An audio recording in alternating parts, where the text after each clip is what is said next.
Hello everybody and welcome back again to Let's Play Assassin's Creed Valhalla. So, I think we have finally and officially arrived in the post-main story phase of the game.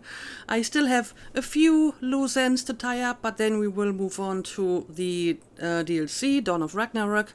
Now, just as a reminder, if you haven't watched the other video, the plan is to keep playing this game until the end of September or maybe early October, because in late September the DLC / overhaul for Cyberpunk 2077 will be released, and I guess there's really no point in starting a Let's Play of that game until that DLC has released.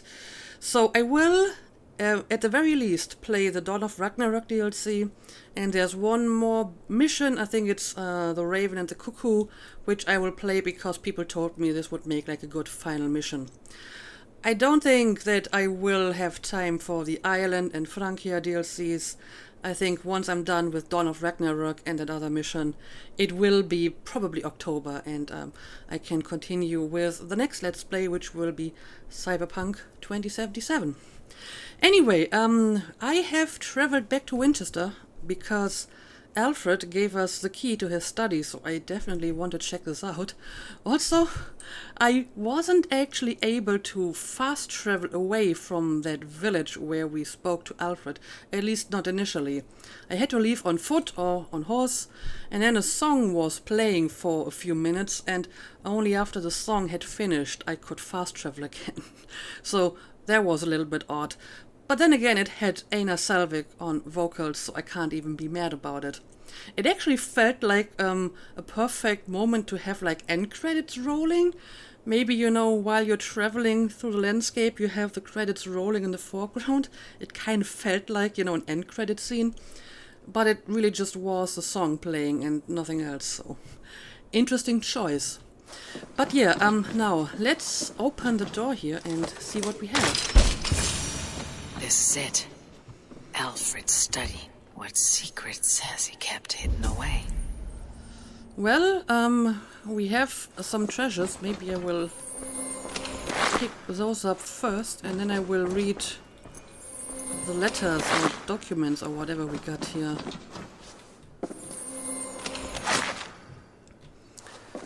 Alright, it looks like we have 3 documents to read. Let's have a look. Letter from Goodwin, King Alfred. Your spies in Mercia report on a curious development. A faction of North recently joined the brothers Ivar and Ubba in a decisive assault on Tamworth, deposing King Burgred and installing a foolish King's Thane called Chehalwulf in his stead.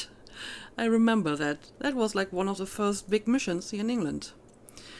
In following these north back to their settlement, your man discovered the presence of a hidden one among the pagans who calls himself Hytham. He seems in rather good graces with the 2 chieftains of this clan, Sigurd Styrbjörnsson and Eivor Varinsdottir. And yet his motives remain unclear, but it may be we can put him to uses of our own. Our poor fellow soldier of Christ has already sent word of the Order's activities to the luminaries of England's major cities. It may be a well-timed letter to Hytham, and his companions will speed along our plan considerably. Your faithful servant, Reeve Goodwin. Okay, so that's why they got the idea to involve Eivor, because if you think about it, it's kind of weird that they would think, oh, this random Danish pagan just arrived in England, so maybe we can enlist her and manipulate her to kill Order members for us. But if they knew about Hytham, it would make sense that they could, you know, manipulate him, and then he would do so, or, you know, convince us to do this job for him. And I feel that there could have been better ways to dismantle the Order if you are already on top of it, but I guess this was safer for him. Then again, I suppose at some point other members of the Order must have found out what he was doing, and that's when they were trying to kill him, right? Because why would they try to assassinate him if he's like their leader? I guess they must have found out that he's essentially betraying them, and That's when they try to assassinate him. Alright, well, let's see what else we got here. Alfred's commentaries. I awoke this morning thinking on Alcuin's final letter to Charlemagne, written in fear that the order had corrupted all but his master. Then, dead a week later, did Charlemagne know? Had the order corrupted him as well? Did he order the holy man's death, or did the great emperor not see this letter at all? Long ago I asked my father how this extraordinary document came into his possession. He had no answer for me. I feared the worst then, as I do now. Outwardly, Charlemagne was a pious defender of Christ's word. It seems impossible to believe he was under the sway of this corrupted cult. But the order is expert at hiding its motives. It has stooped to using the Christ's word and the holy book as a front for its blasphemous goals before, and the appearance of piety is all too easy to manufacture. Hoist the Bible aloft on the steps of a church and claim divine inspiration. I must be vigilant against such villains. The Order of Ancients argues for a hierarchy that flies in the face of God's purpose. They view men and women as debased and corrupt, born of evil intent. Well, I mean, it's not that different from Christian doctrine, right? I mean, original sin and all that. Men have fallen from grace because of the actions of Adam and Eve, and they have to be saved. Well, there are some similarities. Yet they worship men they believe were their makers, akin to a hammer loving the nail. They cannot see outside their own hermetic system. They are not wrong to believe that there must be order in the world for peace to flourish. But they are wrong about the source of this order. Man was made in the image of God. God is the source of the universe's order. Therefore, men need appeal only to God for guidance. In a strange irony, I am grateful for the Danes and the invasion of Northumbria. My title should have gone to Ayala. Being dead, it fell to my brother and then to me. God's unlikely gift. I will use it to destroy what I loathe so deeply about the sickening order and start afresh. Goodwin is with me. As a man on the continent, I will soon find others. I wonder if this is like hinting at the, creation of the order as we know it from like the post-medieval games, because they didn't really have any trace left of this, let's call it crypto-paganism that the Order of the Ancient is displaying. They use like the Father of Understanding as like a title, but that's about it. So maybe this is like a hint in that direction. Okay, we're going to build a new order, but this time with all that, without all that pagan bullshit or whatever. The order often blesses their pagan creators, what they call the Father of Understanding, the Mother of Wisdom, the Sacred Voice. Yes, we've heard that before. These are vile blasphemies. There's only one Father of Understanding. He is the Lord above. He is Order incarnate. Yeah, it almost sounds a little bit like this is laying the groundwork for the actual Templar Order. So, basically restarted Order of the Ancients, but in a more Christian context. Therefore may the Father of Understanding be this and not else, the invisible hand that plucks harmony from the strings of the universe. Nothing more. Let all remaining pagan blasphemies wither into dust. Henceforth I aim to improve our lot by harmonizing the average man with the order of the universe, to walk him down a quiet road, to lead him to safe and sober thoughts, to quiet his mind and cool his impassioned heart. Be he God-fearing or godless, this new order in capital letters, will encompass all and seek to improve man by aligning his needs with the ebb and flow of nature itself. This is my hope, this is my vow. So I guess by eliminating the Order of the Ancients, we basically paved the way for the Templar Order to grow. I mean, he mentioned he also has like people on the continent who are willing to work in that direction. So I guess that's when the Templar Order started to take shape. Now, the ironic thing about it is that technically, the Order of the Ancient is completely correct in what they believe, right? The Isu are real in the context of the Assassin's Creed franchise, and they did create humans. I mean, if I remember correctly from like Assassin's Creed 2, they basically engineered the evolution of apes into humans, but for all intents and purposes, you could say they created humans. I guess the one thing where they differ from Alfred's opinion is whether or not you should call them gods. And that is clearly a matter of definition. And if you take a purely pagan definition, then I don't know, I would say the Isu totally qualify. In a pagan context, gods usually are not all powerful. They are most certainly not like morally superior, mostly anyway. Very often they're not even immortal. They can die or they can get killed, or they have to drink ambrosia or eat golden apples of Idun in order to not age. So, I don't know. I guess with some goodwill you could say the Isu were gods, at least by pagan standards. Certainly not by Christian ones, but still, the Order of the Ancient wasn't wrong in what they believed about, the Isu and what they did. Alright, and we have one more letter over here. Alcuin's letter to Charlemagne. Oh, this is the one we just read about. Holy David, an urgent word from your Flaccus.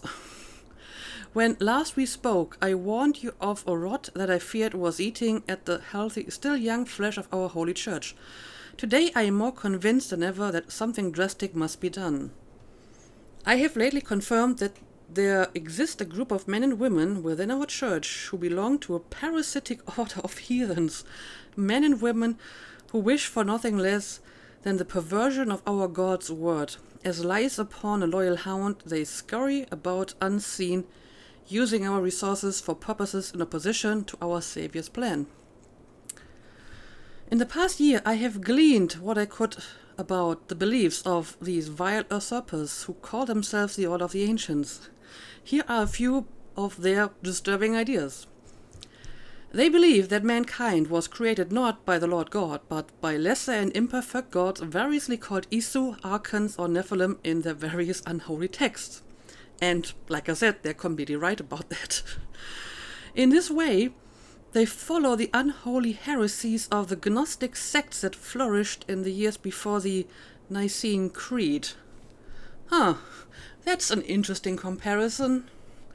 I don't think it is entirely correct. It's on a superficial level correct, maybe.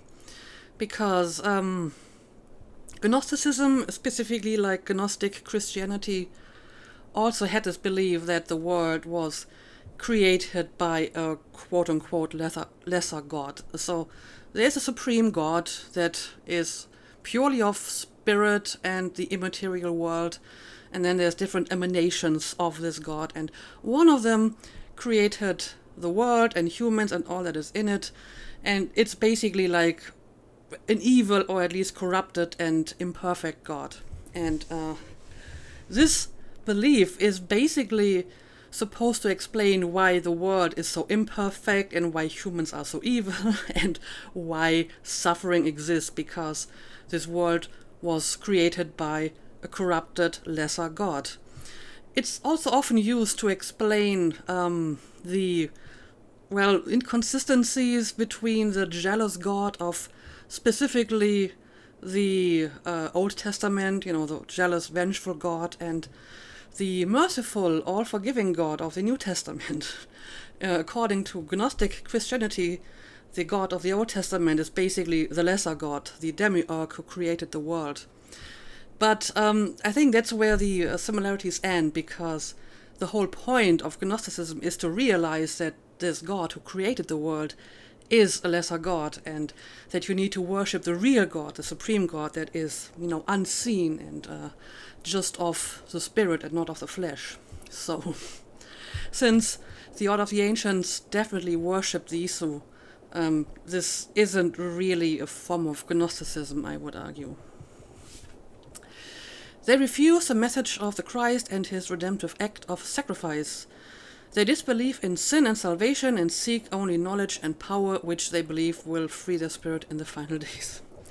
Again, that would certainly distinguish them from Gnosticism, because they usually do believe in Christ as, embodiment of the Supreme God, and they can achieve salvation by, becoming one with the actual Supreme God and rejecting the God of the world, which is the demiurge.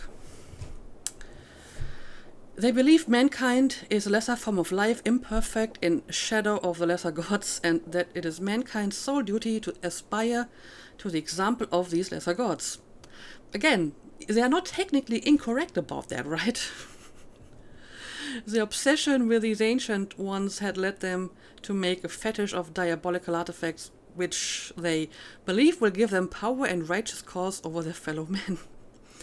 These devil's tools I have not seen for myself, but I have observed their effects on a few. Most blasphemous of their beliefs is perhaps this: they believe many of these lesser gods still walk the earth or may return one day in resurrected forms. Some they believe are continually reborn. These they call sages. Others seem to appear once only and never again. Well, that's an interesting point. So, sages obviously Aita, but apparently it's also possible that some only have one reincarnation, so maybe the Aesir fall under this category. Whether they believe the Lord Jesus Christ to be such a one, I have yet to determine, but the literature is full of references to such beings. And again, they're not wrong about it. These lesser gods do walk the earth and are being reborn as humans. All this I know to be true. In light of this gathering darkness, I urge swift and violent action, my lord, for the reach of this order in its vast and powerful. Of this order is vast and their power insidious.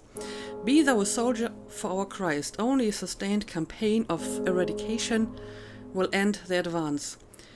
Heed my noble words with care and wisdom, noble Charlemagne, and may the Lord God guard thee, exalt thee, and make thee enter the glory of his blessed and everlasting vision. Your faithful servant, Alcuin of Erforwick. And apparently this was written like 80 years ago. And shortly after that he died, so yeah, I guess Charlemagne might have been of the order as well. I mean, we know that the Templars are very often people in powerful positions, so this would certainly make sense if the Order of the Ancients already set the stage in that regard. But okay, nothing too spectacular, but some interesting little details and bits of knowledge, I suppose. Now, there's another thing that I need to do. I need to return to Ravensthorpe now and hand over all my medallions, because I think I finally have all of them, right? It should be 16. Why do I have a rectangular stone? There's a lot of moss on it. The stone definitely can't roll. What? I guess this is just a random item that I picked up at some point. Okay, 18. Okay, I thought I only needed 16, but apparently it's 18. Also, I still have no idea what to do with all of these. I guess I still miss a few of them. Anyway, let's go back home and talk to Hytham and finally deliver all these medallions.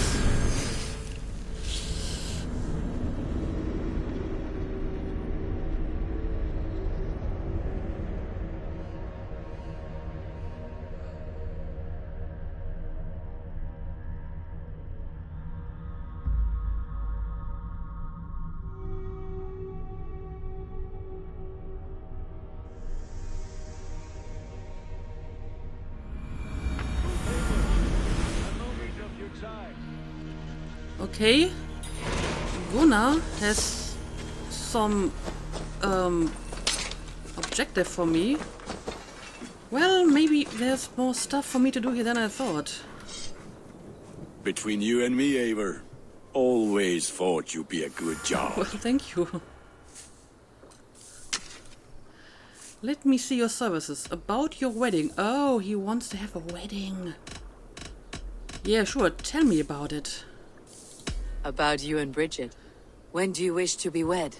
The sooner I can make her my wife, the happier I will be. But we are fine to wait until everything has settled here. Well, oh, we can just get this started right away. I have some medallions to deliver, but that's probably all that I need to do, so I will be back in a second. I have a few things to attend to, but we will see you married soon enough. We will be ready when you are. I mean, this is not going to take very long, I guess. Unless something horribly goes wrong with that wedding, so... we will see this later, but... I must be on my way now. First, goodbye. Let me... Fight well, Eivor. Find Hytham. And... finally deliver all these medallions. Good day to you, Eivor. Good day indeed. 15?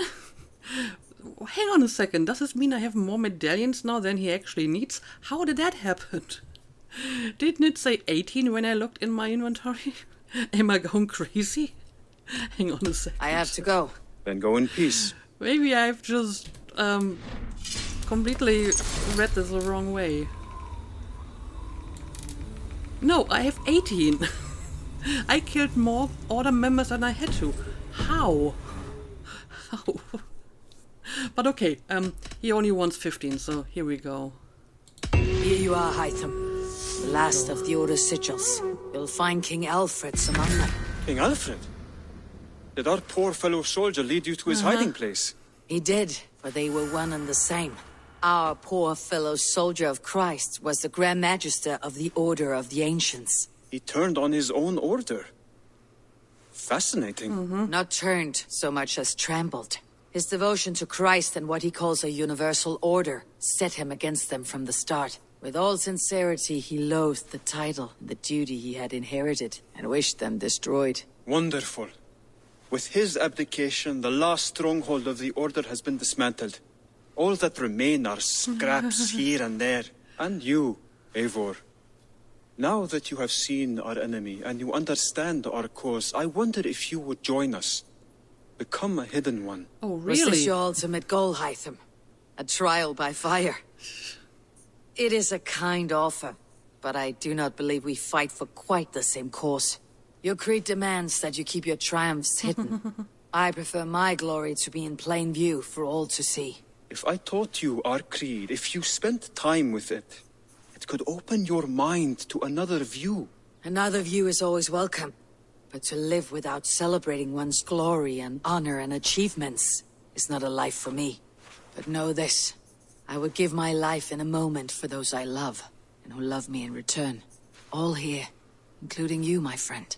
I understand you well, Eivor. Very well indeed. Well, Ava makes a good point why she wouldn't want to become a hidden one. Also, Hytham, I think you shouldn't celebrate just yet. We may have defeated the Order of the Ancient, but it looks like we may have just made room for another order that is slightly different, but basically the same. So, you will not be out of your job just yet. Anyway, what do we got here? A letter from Mentor Rahan. Okay, this seems to be new. Hytham, we are dismayed by the news of Basim's betrayal, yet only faintly surprised. His adherence to our creed has lately seemed secondary to a personal mania that has dogged him for many years. In sending him north, we had hoped the distance would focus his attention on his duty and distract him from his obsessions. It seems instead he was chasing them. Yeah, maybe you have seen the red flags. You should have seen the red flags and acted sooner. At your soonest opportunity, we would hear from you in person to gain a full accounting. Our next council comes 2 summers from now. Mentor Fulat of the Justanite region will host us to our newly constructed fortress Alu Amut in Dalam. We hope to see you there, if only to confer upon you a new title. For all you have achieved, the rank of acolyte is no longer suitable. Until then, continue our great work as you have done so well, and bring our light to the darkened corners of this world with peace, justice, and wisdom, Mentor Raihan. Okay, so I guess Basim already displayed some odd behaviors back home, but no one really saw the warning signs. Yeah, I wonder how Loki was able to awake inside Basim when Odin and Tyr had a much harder time doing so. Anyway, let's try to talk to him again, maybe. Alright, that's all. I have to go. Then go in peace. Right. Well, I guess we have enough time for the wedding. Of course, it may mean that we won't have enough time for the DLC, but I guess a wedding has more priority at the moment, so let's talk to him again. Eivor, good to see you. I am, did you want something, or? I was wondering. What's wrong? Bridget and I were thinking, with everything calming down the way it has, maybe you could find a spare moment and... You want to be married? Yes, to each other. Yes, I imagined. Gunnar, to see you so happy has been a pleasure. And to marry you would be an honor. Shall I put out a call to any friends abroad? I'll be honest, Eivor. I came here with a lot of you, because nothing and no one kept me back there. The Raven clan is all the family I need. And Bridget too. From all she said, she's better off here than with those she calls kin. Just a couple of foundlings we are. Then let's not bother with tradition. If you have your bride and your blade, we will see you wed. As Jarl, I do it gladly. So you want to keep it small. Yeah, sure. Let's talk about your wedding. About you and Bridget. When do you wish to be wed? The sooner I can make her my wife, the happier I will be. But we are fine to wait until everything has settled here. But yeah, I think it has settled as much as it ever will, so let's do this. Enough waiting. Cool your forge and cover your anvil. Let's get you married. Wonderful. Shall we gather everyone? Gather your wife and your courage. I'll bring the people together. Well, everyone who's still alive, that is.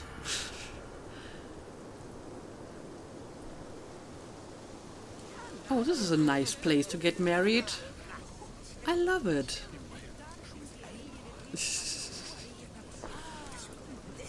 I maybe should have removed Eivor's cape. This is a bit odd. Then again, it makes her look very ceremonial. I am honored to stand before you, Gunnar. Bridget, on this bountiful day, to celebrate the strength of your bond and see you wed.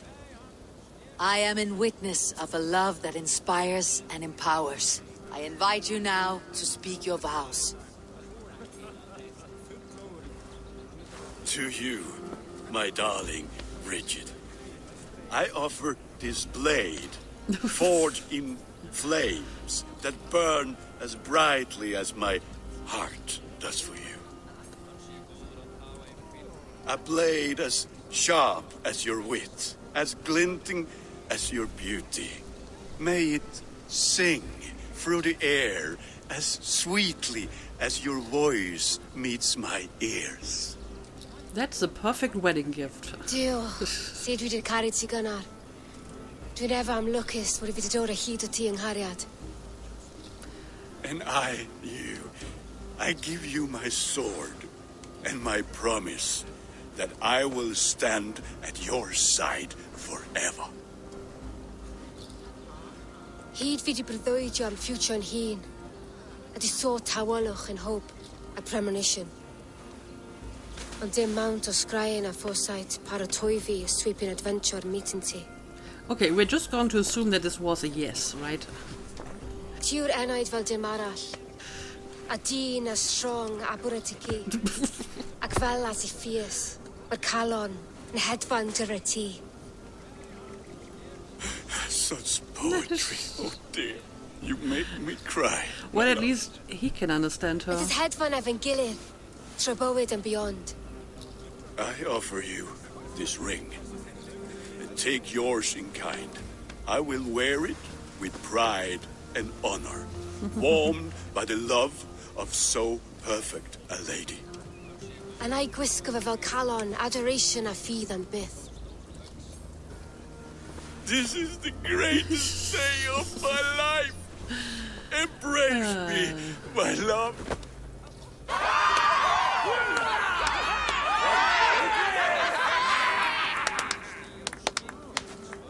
With our couple now bonded in matrimony, now we drink. Well, at least we have some more happy scenes here after the rather depressing ones of the last episode.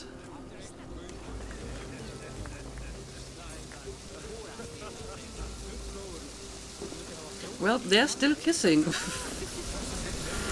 Oh, and look at that. I can talk to quite a few people, and apparently I'm supposed to talk to Randvi in particular, but... Well, first let's talk to everyone else. Hey, don't walk away. I want to talk to you. It is a strange feeling, brother. Weddings are the beginning of something. This feels like something of an end. The first happy union in our home. We have matured into something greater. So yes, a beginning and an end, I think.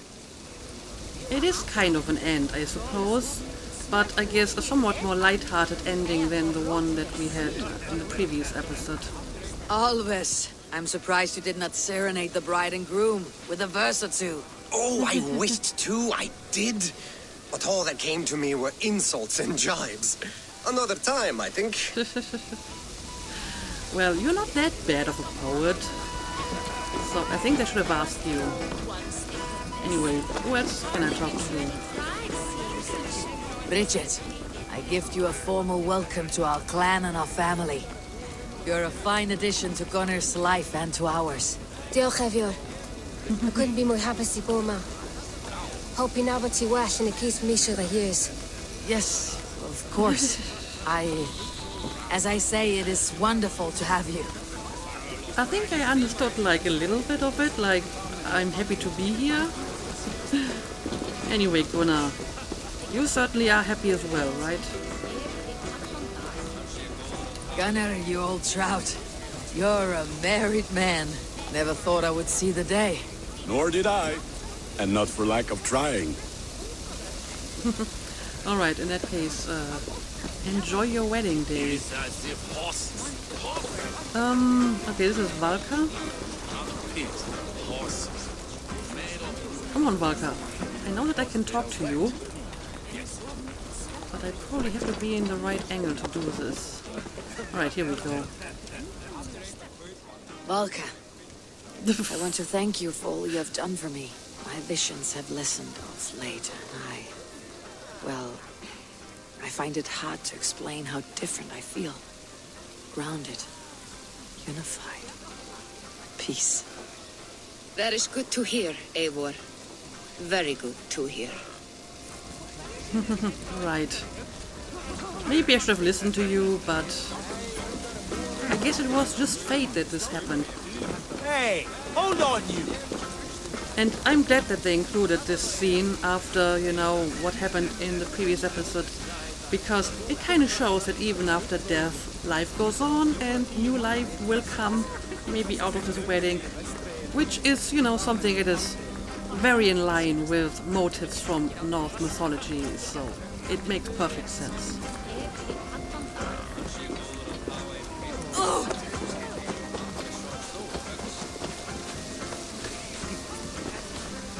Right, we got Hytham over here. And how are the marriage customs in your country, Hytham? Something like this? Like this in all the most important ways. There are smiles, cheers, and warm embraces. All that is needed, I think. But probably not the drinking, huh? Okay, Randvi is over there, but we can talk to whoever that is over here. You've been among us for quite some time, Reda. Oh, it's him. Are you ready to settle? Make a home here? For a year or two, perhaps. But I am not the settling kind. I am a wanderer, always searching, never finding. Maybe one day. Alright, well, in that case, I guess all that's left now is talk to Randvi. Randvi, Saw you looking a little lonely. Thought I might come and join you. How nice. Are you enjoying yourself? I am. I never thought I would see gruff old Gunnar so enraptured by a woman. Enraptured by anything, for that matter. He's a hard one to read, but I am pleased for him, and for this day of rest and respite. After everything, a few days of feasting will do the people some good. They need this. They do. Will you walk with me? Anywhere. Lead on. Something has been on my mind for some time. I am no seer, but I foresaw this day long ago. Not Gunnar's marriage, but our situation. Our success. How do you mean our success? I mean to say that I saw our settlement flourishing, through our victories in war and in diplomacy. And from the day we set out from Norway, I knew that you would make a fitter leader than Sigurd. It was never in his character to lead. It was always within yours. I see. Do you? You might have warned me. You would not have listened. Fair. I do hope you see it now, in all that you have done for us. Randvi, you and the people here have done more for me than I could ever repay. I'm honored by your faith in me, and your confidence. As I am honored by your friendship. And I by yours. All right. I guess we're going to sit by the river and... Eivor, I want you to know that Sigurd and I are... We are severing the bonds of our marriage. Yeah, you've told me already.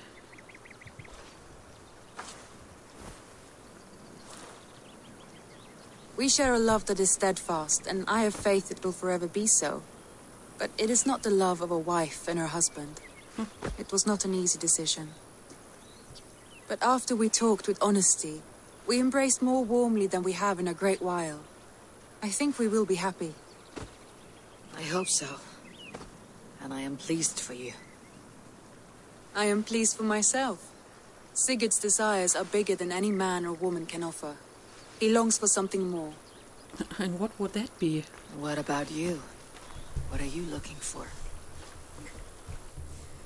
I have all I need right here.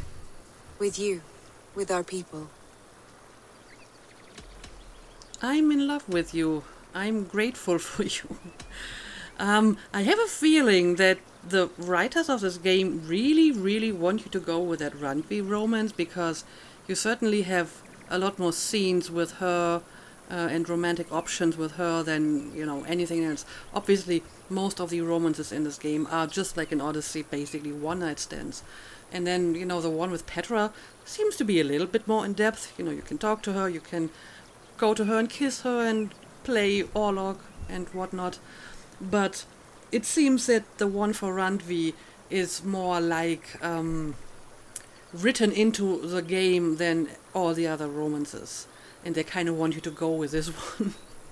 Which, of course, I declined when the first opportunity arose, like way back, simply because it felt a little bit problematic since she was still married to Sigurd. I guess now I could go for it without any consequences, but now I have already decided to go with someone else. So it would feel very odd if Ava would suddenly say, well, now that you are free, I'm just going to send Petra away and we can be together. So yeah, I'm going to stick with the one that I chose, and I will not suddenly pivot to her again.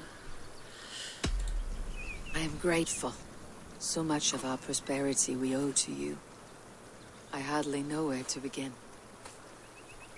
You are my truest friend, Randvi. My right hand. My greatest ally. I give you my word that it will always be so.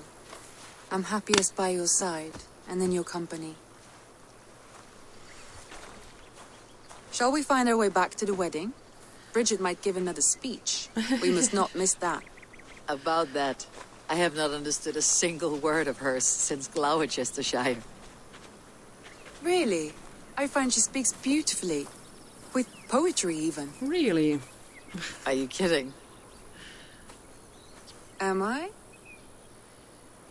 Maybe you just have to spend some more time with her. Come, we should go. And then you can translate her. Alright, there we go. So I friend-zoned Randvi a second time. But honestly, I also kind of like the friendship between them. So I am not unhappy with this outcome. and I guess I will stick with my Petra. But yeah, I guess she's just going to walk away, but everyone else is still at the party. It doesn't look like I can actually talk to anyone else. I mean, I can sit down here, but...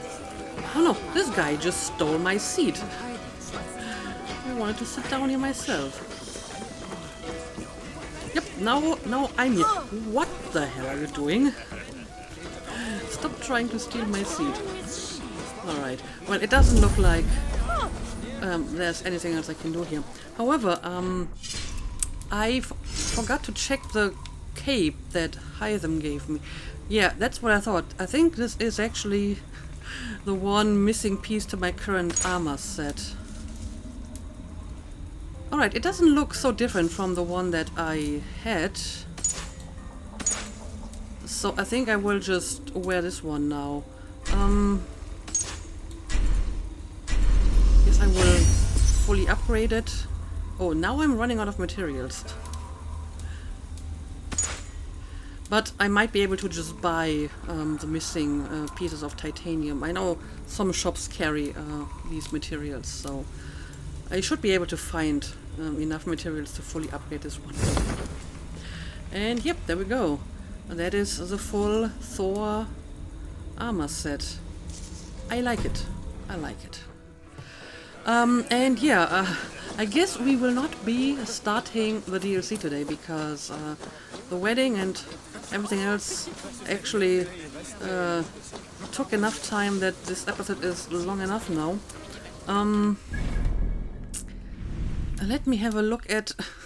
Of course, now everyone is here at the wedding, and I can't really start any of the other quests. But I'm guessing once I have like restarted the game, or maybe just fast traveled, it will reset and the quests are where they belong. And I'm honestly not sure if I need to talk to anyone for the...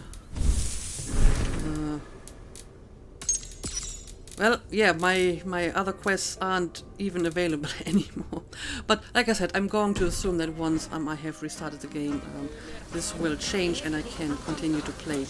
So yeah, I guess I will end the episode here, and in the next one we will start Dawn of Ragnarok, which I guess means we will go back to Asgard and play as Havi/Odin. But for now, let's call it a day. As always, thank you for watching and see you again next time.